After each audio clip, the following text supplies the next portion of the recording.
우리의 이야기는 거대한 폭발과 함께 시작되지 않았다. 그것은 속삭임, 내가 애써 무시했던 아주 작은 균열들로부터 시작되었다. 우리 결혼은 우리 둘 다 믿는 척했던 하나의 거짓말 위에 세워졌다.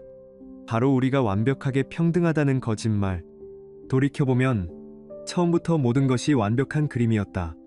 나는 바닥부터 시작해 스스로의 힘으로 경력을 쌓아 올린 업계에서 인정받는 천재 프로그래머 지훈.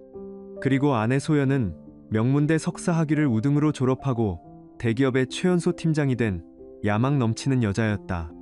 우리는 서로의 다른 점에 매료되었다. 나는 그녀의 지적이고 세련된 모습에, 그녀는 나의 조용하지만 깊이 있는 전문성에 끌렸다. 처음 몇 년은 정말 꿈 같았다.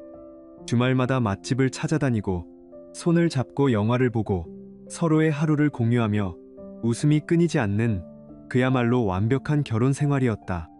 하지만 그 완벽함 아래에는 미세한 균열이 존재했다. 소연은 결코 대놓고 나를 무시하지 않았다. 아니, 그녀는 훨씬 더 교묘했다. 한 번은 친한 부부 동반 모임에서 내가 최근에 읽은 책에 대해 열정적으로 이야기하고 있었다. 그때 내가 단어 하나를 잘못 사용하자 소연은 모두가 있는 앞에서 내 말을 끊고는 활짝 웃으며 말했다. 어머, 우리 지훈 씨, 그건 그렇게 말하는 게 더 자연스러워요. 다들 이해했겠지만 그 순간 좌중의 모든 시선이 내게 쏠렸고 내 얼굴은 화끈거렸다. 그녀의 표정은 순수하게 나를 돕고 싶다는 듯 했지만 그 이면에는 내 남편은 이 정도 수준이라는 보이지 않는 꼬리표가 붙어 있었다. 때로는 내 커리어에 대해 이야기하며 당신 실력은 최고지만 그래도 제대로 된 학위가 하나 있으면 더 인정받을 텐데 다 당신을 위해서 하는 말이야라며 은근히 나를 깎아내렸다. 이런 일들은 일종의 의식처럼 반복되었다. 그럴 때마다 나는 그저 웃어 넘겼다. 그녀의 말이 틀리지 않았다고, 그녀는 나를 걱정하고 있다고 스스로를 세뇌하면서. 진정한 변화의 시작은 팬데믹으로 인한 재택근무였다. 그 전까지 우리는 각자의 세계에서 살았다. 나는 내 코드의 세계에서, 그녀는 그녀의 비즈니스 세계에서. 하지만 이제 우리는 24시간 내내 같은 공간에 갇히게 되었다. 우리의 차이점은 더 이상 매력적인 요소가 아니라 갈등의 불씨가 되었다. 나는 아침 일찍 일어나 샤워를 하고 마치 출근하는 것처럼 옷을 갈아입고 서재로 들어갔다. 그곳은 커피 향과 서버의 조용한 팬 소음이 가득한 나만의 성역이었고 완벽한 집중을 위한 공간이었다. 하지만 소연은 달랐다. 그녀는 침대에서 뒹굴다 일어나 잠옷 차림 그대로 노트북을 켰다. 그녀의 업무 공간은 거실 소파였고 그곳은 배경으로 틀어놓은 패션 유튜브 영상 소리, 쇼핑몰 알림음, 그리고 끝없는 화상 통화 속 과장된 웃음소리가 뒤섞인 혼돈의 장소였다. 내가 가끔씩 예전처럼 같이 저녁을 만들자고 제안하면 그녀는 아, 미안. 지금 팀원들이랑 급한 콜이 있어서라며 거절했다. 그 급한 콜은 대부분 그녀의 친구들과의 수다라는 것을 나는 나중에야 알게 되었다. 결정적인 상징은 굳게 닫힌 내 서재 문이었다. 내가 중요한 화상회의 때문에 문을 닫으면 소연은 상처받은 표정을 지었다. 마치 내가 무언가를 숨기고 있다는 듯이. 그렇게 문까지 닫아야 할 비밀스러운 회의야. 그녀의 목소리에는 날카로운 가시가 돋쳐 있었다. 나는 그저 집중할 조용한 공간이 필요했을 뿐인데 그녀의 눈에는 그것이 불신과 단절의 표현으로 비쳤다. 우리의 감정적 거리는 그렇게 소리 없이 벌어지고 있었다. 그리고 그 무렵 그녀에게 새로운 자매님들이 생겼다. 그녀보다 나이가 많고 대부분 이혼 경험이 있는 여자 동료들이었다. 소연은 그들을 자신의 인생 멘토라며 극찬했다. 거실에서 들려오는 그녀의 통화 소리는 점점 길어졌고 목소리는 낮아졌다. 나는 가끔씩 그들의 대화 조각들을 엿듣게 되었다. 소연아, 남자는 길을 꺾어놔야 해. 네가 훨씬 아까워. 그의 자격지심 때문에 내 발목 잡히지 마. 너처럼 가치 있는 여자는 그에 걸맞은 파트너를 만나야지. 네가 끌어올려줘야 하는 남자가 아니라. 그들의 독이 든 조언들은 달콤한 위로의 말로 포장되어 소연의 마음에 깊숙이 스며들고 있었다. 소연의 말투와 가치관도 조금씩 변해갔다. 그녀는 그들의 냉소적이고 물질적인 시각을 마치 자신의 것인 양 이야기하기 시작했다. 그것이 우리 관계를 갉아먹는 독이라는 것을 그때의 나는 미처 알지 못했다. 마침내 회사의 사무실 출근 재개 공지가 떴을 때 소연의 반응은 순수한 환희 그 자체였다. 그녀는 어린아이처럼 기뻐하며 소리를 질렀다. 당장이라도 옷장으로 달려가 입고 나갈 옷을 고르고 퇴근 후에 술자리를 계획했다.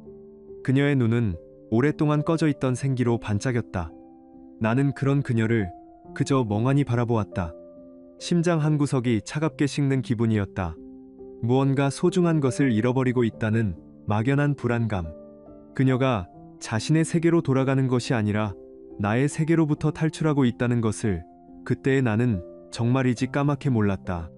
그녀가 사무실로 복귀한 것은 단순히 그녀의 세계로 돌아간 것이 아니었다. 그것은 나의 악몽의 시작이었다.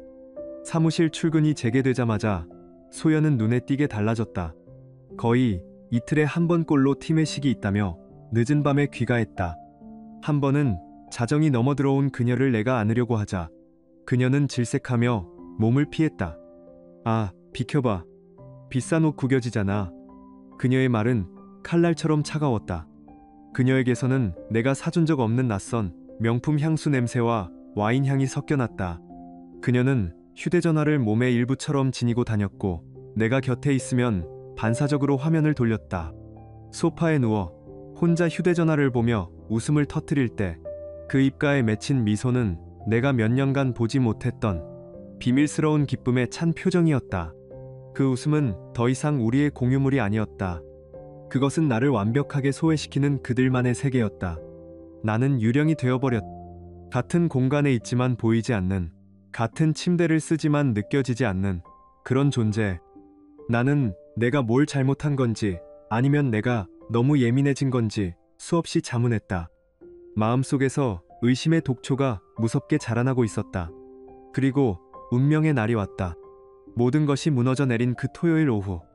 외출해서 돌아온 소연은 화장대 위에 오래된 태블릿 PC를 툭 던지며 아무렇지 않게 말했다. 자기야, 이 태블릿 너무 낡고 느려서 이젠 쓸모없네. 조카 주려고. 데이터 좀 깨끗하게 지워줄 수 있어. 나는 기술자 남편으로서 익숙한 요청에 그저 고개를 끄덕였다. 물론 아무 생각 없었다. 왜 의심하겠는가? 아내의 평범하고 일상적인 부탁이었을 뿐이다. 그녀는 곧바로 다시 화장을 고치고 회사 동료들과 약속이 있다며 콧노래를 부르며 집을 나갔다. 고요함만이 남은 것일. 나는 태블릿에 충전기를 꽂았다. 화면이 켜지고 내 손가락은 모든 콘텐츠 및 설정 지우기 버튼으로 향했다. 하지만 바로 그 순간 무언가 등골을 타고 흐르는 차갑고도 강력한 예감이 내 손을 멈추게 했다. 근거 없는 느낌만으로 그녀의 신뢰를 저버릴 것인가? 만약 아무것도 없다면 이 어리석은 의심 하나로 모든 것을 망칠 수도 있었다. 하지만 그냥 이대로 지워버리면 안 될 것 같다는 본능적인 느낌이었다. 마음속에서 두 개의 목소리가 싸웠다. 그녀의 사생활이야. 그냥 지워. 다른 목소리는 차갑게 속삭였다. 너는 알아야 해. 네가 왜 내 집에서 유령처럼 살고 있는지를. 나는 깊은 숨을 들이마셨다. 떨리는 손가락이 초록색 카카오톡 아이콘을 눌렀다. 앱이 열리고 내 시선을 가장 먼저 사로잡은 것은 대화 목록 최상단에 고정된 이름이었다. 강 이사님. 심장이 쿵 하고 바닥으로 떨어지는 소리가 들렸다. 세상의 모든 소음이 사라지고 오직 내 심장 소리만이 귀에서 광적으로 울려 퍼졌다. 공기가 폐에서 빠져나가는 기분이었다. 나는 마비된 손으로 그 대화방을 눌렀다. 그리고 나의 세계는 산산조각 났다. 화면에는 지난 2달간의 기록이 고스란히 담겨 있었다. 내가 불안과 의심으로 잠 못 이루던 그 모든 밤, 그녀는 다른 남자와 사랑을 속삭이고 있었다. 이사님 사무실 향기가 그리워요. 라는 메시지 바로 아래에는 내가 한 번도 가본 적 없는 어두운 와인바에서 두 사람이 와인잔을 부딪히는 사진이 있었다. 스크롤을 내릴수록 지옥이 펼쳐졌다. 그의 차 안에서 소연이 그에게 케이크를 먹여주며 웃고 있는 짧은 동영상. 그녀가 마감 때문에 야근해야 한다고 말했던 날 밤 호텔 발코니에서 찍은 야경 사진. 서로에게만 사용하는 애칭 우리 아기, 나의 왕자님, 그리고 은밀한 약속들. 모든 메시지, 모든 사진이 비수가 되어 내 심장을 꿰뚫었다. 분노가 아니었다. 그것은 분노를 넘어선 모든 감각이 마비되는 듯한 차가운 충격이었다. 혈관의 피가 전부 빠져나가고 그 자리에 얼음물이 흐르는 느낌. 뇌가 작동을 멈췄다. 나는 휘청거리는 몸을 지탱하기 위해 식탁 모서리를 꽉 잡았다. 병원 드라마에서 보던 심박수 모니터의 그래프가 일직선이 되어버린 바로 그 순간. 그래, 나의 심장은 그때 이미 죽어버렸다. 나는 그 차가운 화면을 얼마나 오랫동안 들여다보았는지 모른다. 눈물조차 나지 않았다. 배신감이 너무나도 거대해서 슬픔이라는 감정조차 끼어들 틈이 없었다. 나는 고개를 들어 거실 벽에 걸린 우리의 웨딩 사진을 보았다. 활짝 웃고 있는 두 명의 낯선 사람. 아무런 감흥이 없었다. 사랑이 죽었다면 무엇이 남는가? 그 텅 빈 공허 속에서 단 하나의 단어가 떠올랐다. 그 죽음 같은 침묵 속에서 놀라울 정도로 명료한 생각이 머리를 스쳤다. 복수. 하지만 뜨거운 분노가 아닌 차갑고 계산적인 복수. 나는 태블릿을 부수지 않았다. 대신 기계처럼 움직이는 손으로 태블릿을 내 컴퓨터에 연결했다. USB 케이블이 딸깍하고 연결되는 소리가 마치 총의 공이를 당기는 소리처럼 선명하게 들렸다. 그 서늘한 거실의 침묵 속에서 아내 소연을 사랑했던 남편은 죽었다. 그리고 그의 잿더미 속에서 단 하나의 얼음 같은 목적을 가진 남자가 태어났다. 다음 4주 동안 나는 내 인생이라는 연극 무대 위에서 최고의 배우가 되었다. 나의 유일한 관객은 아무것도 모르는 내 아내 소연이었다. 태블릿의 모든 데이터를 암호화된 클라우드에 백업한 다음 날 아침, 나는 출근하는 대신 서울에서 가장 냉철하고 유능하기로 소문난 이혼 전문 변호사를 찾아갔다. 그의 사무실은 차가운 대리석과 유리로 되어 있었고 그 자신만큼이나 감정이 없어 보였다. 나는 하룻밤 사이에 늙어버린 얼굴로 감정을 최대한 배제한 채 태블릿 속 증거들을 보여주었다. 변호사는 미동도 없이 모든 것을 확인한 후 안경 너머로 나를 꿰뚫어 볼 듯이 쳐다보며 물었다. 김지훈 씨, 그래서 깔끔한 이별을 원하십니까? 아니면 아내분의 인생이 있던 자리에 거대한 분화구를 남기고 싶으십니까? 그의 질문에는 어떤 온기도 담겨 있지 않았다. 나는 대답 대신 그저 말없이 단호한 눈빛으로 그를 바라보았다. 그는 만족스럽다는 듯 고개를 끄덕였다. 알겠습니다. 지금부터 당신은 배우입니다. 제가 신호를 주기 전까지는 단 한마디도, 표정 하나도 바꿔서는 안 됩니다. 우리는 단순히 이기는 이혼을 하려는 게 아닙니다. 항복 조건을 우리가 받아내는 겁니다. 마지막 패를 보일 때까지 당신의 에이스는 절대 보여주지 마십시오. 그의 목소리에는 강철 같은 확신이 있었다. 그는 군사 작전을 방불케 하는 정밀함으로, 민감한 기업 및 부부 분쟁을 처리하기로 유명한 흥신소를 소개해 주었고, 나는 그 자리에서 계약서에 서명했다. 그 계약서는 법률 문서라기보다 조용한 전쟁의 선전포고문처럼 느껴졌다. 돈은 더 이상 의미가 없었다. 그날 이후 나의 기괴한 이중 생활이 시작되었다. 나는 아침마다 나를 배신한 여자를 위해 커피를 내리고 어제 회식은 힘들지 않았어? 라고 다정하게 물었다. 그녀가 피곤해 죽는 줄 알았어. 계속 회의만 했어라고 거짓말을 할 때 내 암호화된 휴대전화에는 바로 어제 오후 그녀가 강의사와 다정하게 카페에 앉아 웃고 있는 사진이 도착해 있었다. 한 번은 내가 서재에서 일하고 있는데 소연이 다가와 등 뒤에서 나를 껴안았다. 우리 자기, 너무 일만 하는 거 아니야. 나는 온몸의 근육이 경직되는 것을 느끼며 애써 미소를 지어 보였다. 바로 그 순간에도 내 모니터 한쪽 구석에는 그녀와 강의사가 호텔 주차장으로 들어서는 영상이 재생되고 있었다. 그녀의 손길이 닿는 피부가 불에 데인 듯 역겨웠지만 나는 완벽한 남편을 연기했다. 놀랍게도 나의 이런 연기는 효과가 있었다. 나의 무관심이 오히려 그녀를 안심시키는 듯했다. 그녀는 자신의 완벽한 거짓말이 통하고 있다고 믿는 것 같았다. 증거는 차가운 디지털 데이터의 형태로 꾸준히 쌓여갔다. 흥신소에서는 매일 저녁 패키지 1, 패키지 2 같은 제목의 암호화된 이메일을 보내왔다. 소연이 잠들고 나면 나는 서재로 들어가 헤드폰을 끼고 그날의 패키지를 열어보았다. 그것은 나 자신을 고문하는 밤의 의식이었다. 그들의 웃음소리가 담긴 음성 파일, 서로의 손을 잡고 거리를 걷는 영상, 백화점 명품관에서 그가 그녀에게 가방을 사주는 장면, 고급 호텔 로비로 함께 들어가는 모습. 나는 감정 없이 그 파일들을 날짜와 장소별로 분류하고 저장했다.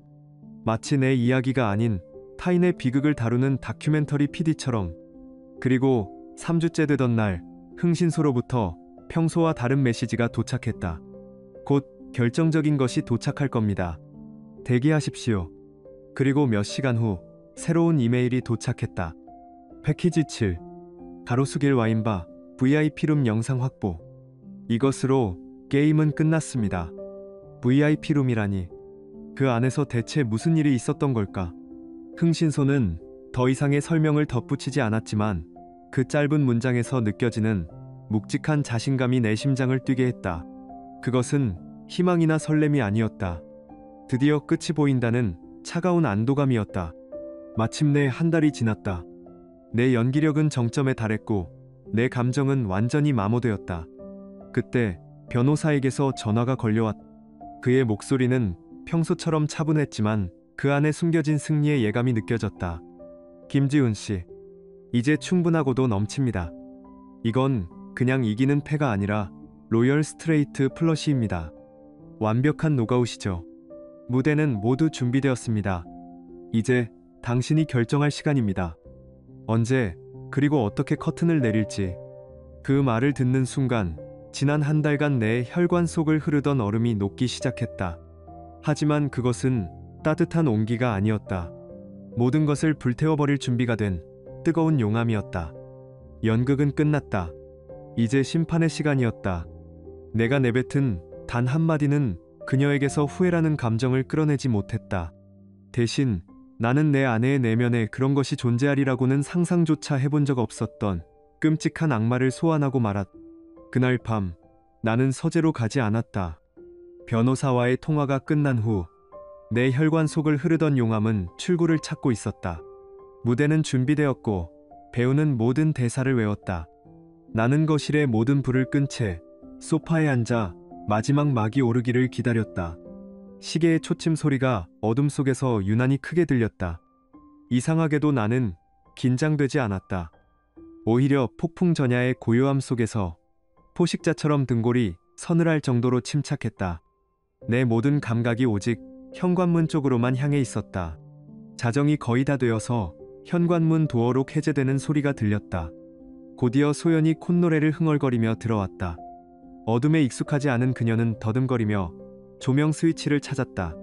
그녀의 손가락이 스위치에 닿기 바로 직전 내 목소리가 어둠을 갈랐다. 감정 없이 얼음처럼 차갑게, 강이사랑 자는 게 당신이 앞으로 잃게 될 모든 것만큼 가치가 있었으면 좋겠군. 소연은 그 자리에 얼어붙었다. 현관문 앞에 서 있는 그녀의 실루엣이 움직임을 멈췄다. 몇 초간의 아찔한 침묵이 흘렀다. 그 짧은 순간 나는 어쩌면 그녀가 울거나 변명하거나 최소한 부정이라도 할 것이라 예상했다. 하지만 내 예상은 완전히 빗나갔다. 그녀의 반응은 눈물이나 후회가 아니었다. 찰칵 소리와 함께 거실 조명이 켜지고 내 앞에 서 있는 것은 죄책감에 사로잡힌 아내가 아니었다. 그녀의 얼굴은 충격에서 경악으로, 그리고 이내 맹렬한 분노로 일그러져 있었다. 마치 가면이 벗겨지듯 내가 알던 우아하고 지적인 아내의 모습은 사라지고 낯선 괴물이 서 있었다. 네가 뭘 알아? 그녀가 악을 쓰듯 소리쳤다. 집구석에 처박혀서 코딩이나 하는 주제에 감히 날 심판해. 이 집, 내 커리어, 이 모든 거 다 누가 이룬 건지 알아. 전부 나야. 넌 그냥 내가 차려준 밥상에 숟가락만 얹은 무능한 짐이었어. 알아. 네가 몇 년 전에 프로젝트 말아먹었을 때 내가 아니었으면 넌 아직도 바닥이었어. 그녀는 온갖 모욕적인 말을 쏟아냈다.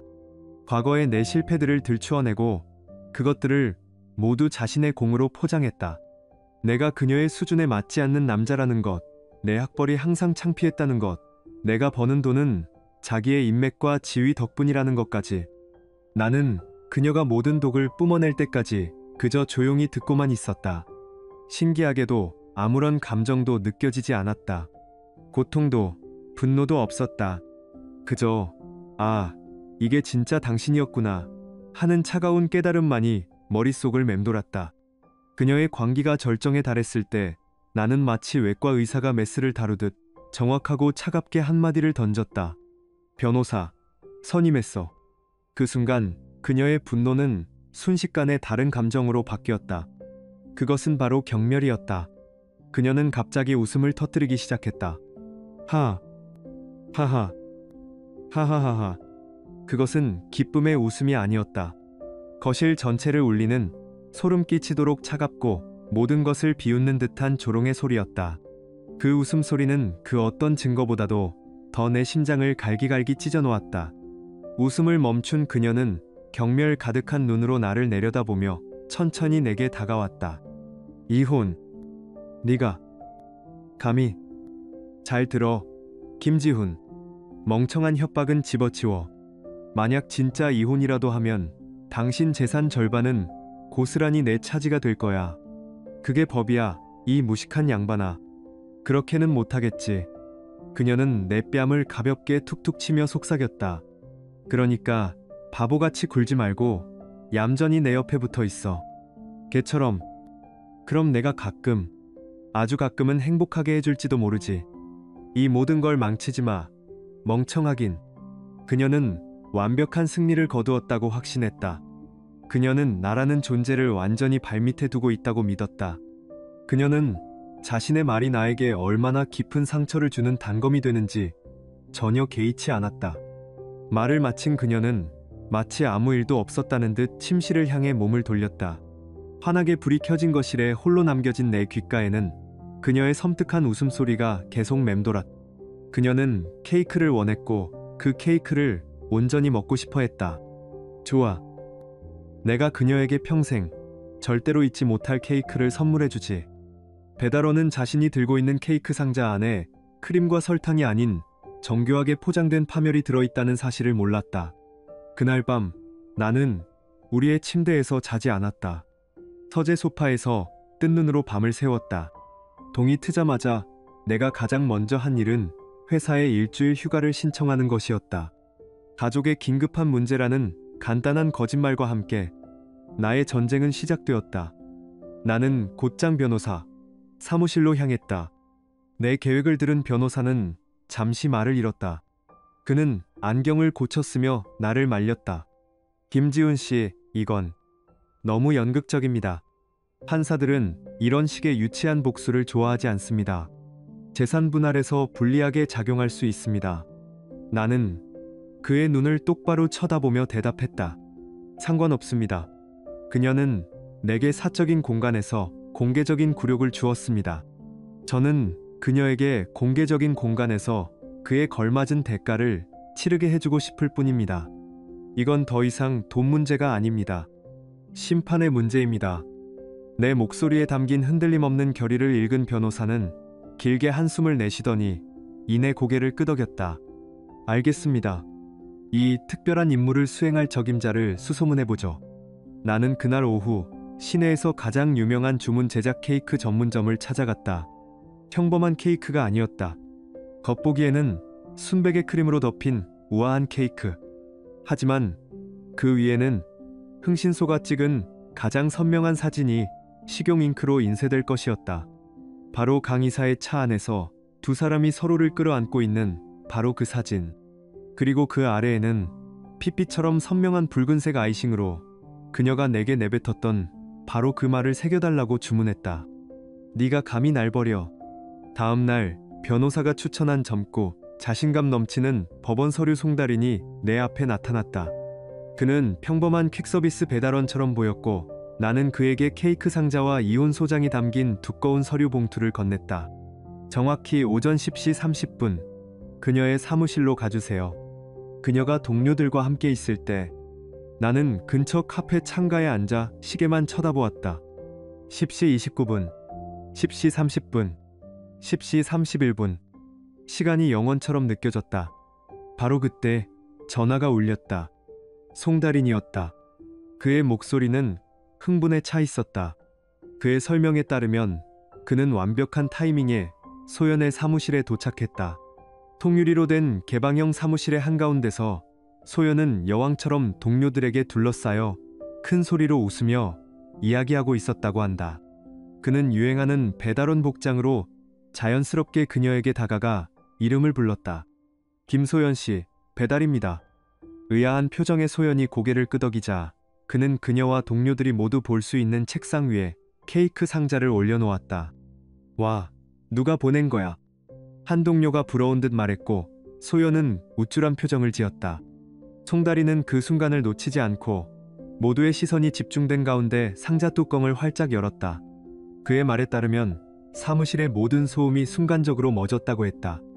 활기차던 분위기는 칼로 자른 듯 순식간에 싸늘한 침묵으로 변했다. 소연의 얼굴에서 웃음기가 사라지는 것을 시작으로 주변 동료들의 표정은 호기심에서 경악으로 그리고 이내 혐오와 경멸로 바뀌었다. 모두가 그 끔찍한 사진과 도발적인 문구를 확인하는 데는 몇 초면 충분했다. 송다리는 그 완벽한 침묵 속에서 들고 있던 이혼 소장 봉투를 케이크 옆에 소리가 나도록 탁 하고 내려놓았다. 그의 목소리는 조용한 사무실 전체에 명확하게 울려 퍼졌다. 김소연 씨, 소장입니다. 그 말이 끝나자마자 소연의 입에서 인간의 것이라고는 믿기 힘든 짐승 같은 비명이 터져나왔다. 그녀는 두 손으로 케이크 상자를 미친 듯이 밀쳐버렸다. 케이크는 바닥으로 날아가 값비싼 카펫 위로 처참하게 곤두박질 쳤다. 하지만 가장 잔인한 아이러니는 케이크가 뭉개졌음에도 불구하고 배신의 증거인 사진과 그녀의 오만한 도전장은 마치 조롱하듯 모두가 볼 수 있도록 선명하게 위를 향해 있었다는 것이다. 사무실은 아수라장이 되었다. 누군가는 비명을 질렀고 누군가는 수군거렸다. 그 혼돈의 한가운데서 송다리는 유유히 현장을 빠져나왔다. 전화기 너머로 그 모든 상황을 전해 들은 나는 말없이 통화를 끊었다. 주머니 속 휴대전화가 미친 듯이 울리기 시작했다. 소연, 장모님, 그리고 모르는 번호들. 나는 모든 전화를 거부했다. 차가운 정의가 실현되었다는 짜릿한 희열이 온몸을 감쌌다. 하지만 아드레날린이 서서히 가라앉아 그 자리를 거대한 공허함이 채우기 시작했다. 내 머릿속에 차가운 질문 하나가 떠올랐다. 이제 어떡하지? 그녀를 상사의 품으로 떠민 자들이 가장 먼저 그녀에게 돌을 던졌다. 그리고 그들의 돌은 가장 잔인했다. 복수의 희열은 마치 홍수와 같았다. 강렬하고 모든 것을 휩쓸었지만 물이 빠져나간 자리에는 차갑고 황량한 공허만이 남았다. 텅 빈 집의 정적 속에서 이제 어떡하지? 라는 질문이 계속해서 맴돌았다. 복수는 정의를 가져다 주었지만 평화를 가져다 주지는 못했다. 그렇다. 변호사의 말이 맞았다. 나는 옳음을 택했지만 행복을 얻지는 못했다. 평화는 내가 고통스러운 벽돌을 하나하나 쌓아 올려 직접 만들어야 하는 것이었다. 가장 먼저 한 일은 내 삶의 통제권을 되찾는 것이었다. 나는 변호사에게 전화해 복수가 아닌 재건을 위한 절차를 시작했다. 우리는 즉시 공동명의의 모든 계좌를 법적으로 분리하고 주택담보대출금의 자동이체가 내 개인 계좌에서 나가도록 변경했다. 통장의 숫자가 정리되자 뒤엉켜 있던 내 마음도 조금은 정돈되는 기분이었다. 모든 것이 합법적이고 신속하게 처리되었다. 그 다음 나는 변호사가 추천해준 심리상담사를 찾아갔다. 내 인생에서 가장 잘한 일 중 하나였다.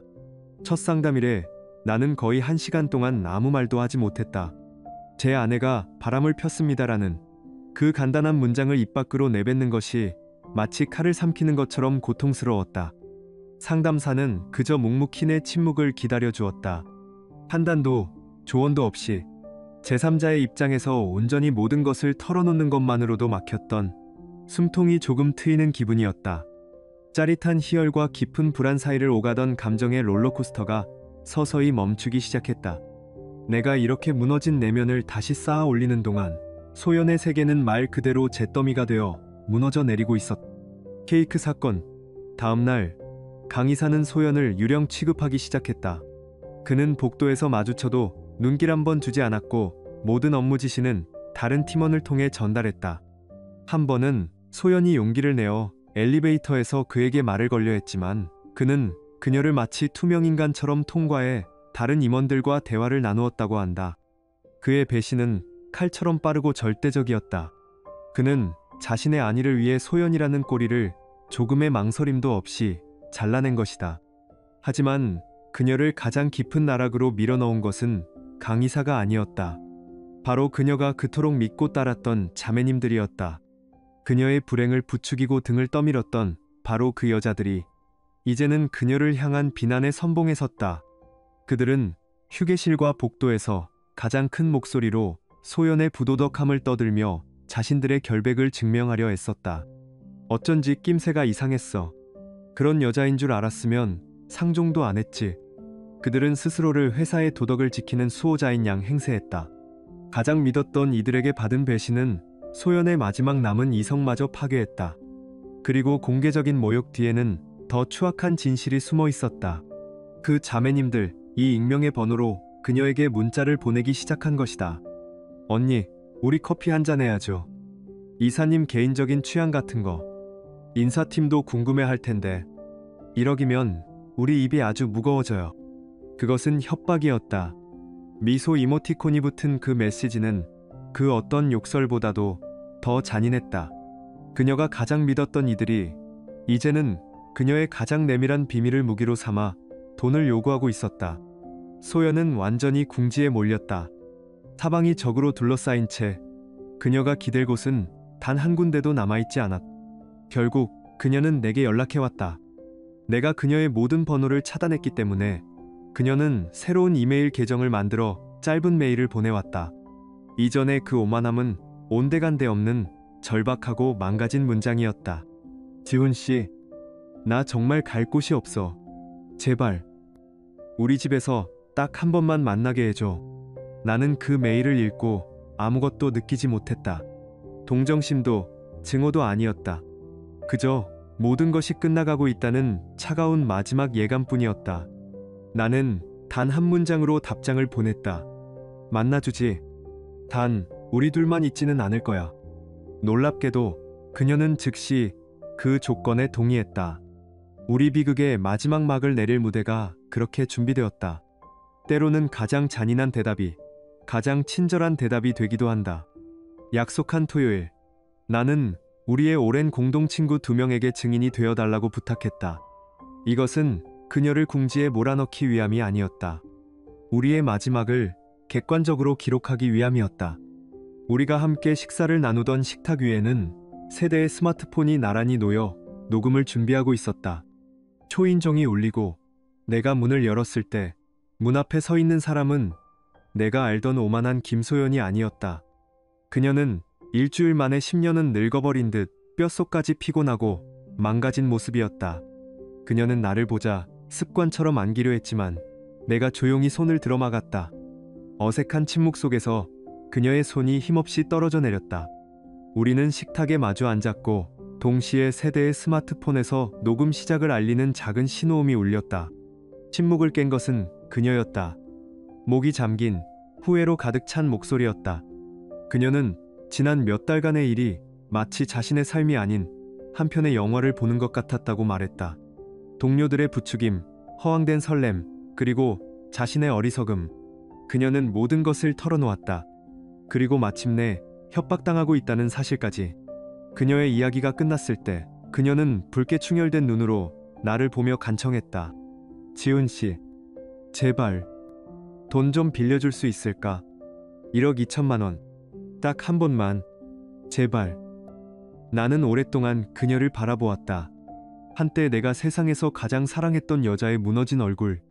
그 안에서 나는 더 이상 분노나 증오를 느끼지 못했다. 그저 깊은 슬픔과 함께 모든 것이 끝났다는 차가운 현실만이 느껴졌다. 나는 천천히 고개를 저었다.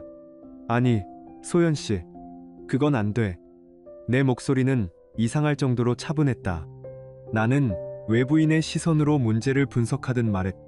지금 그 돈을 주면 그들은 당신을 평생 놓아주지 않을 거야.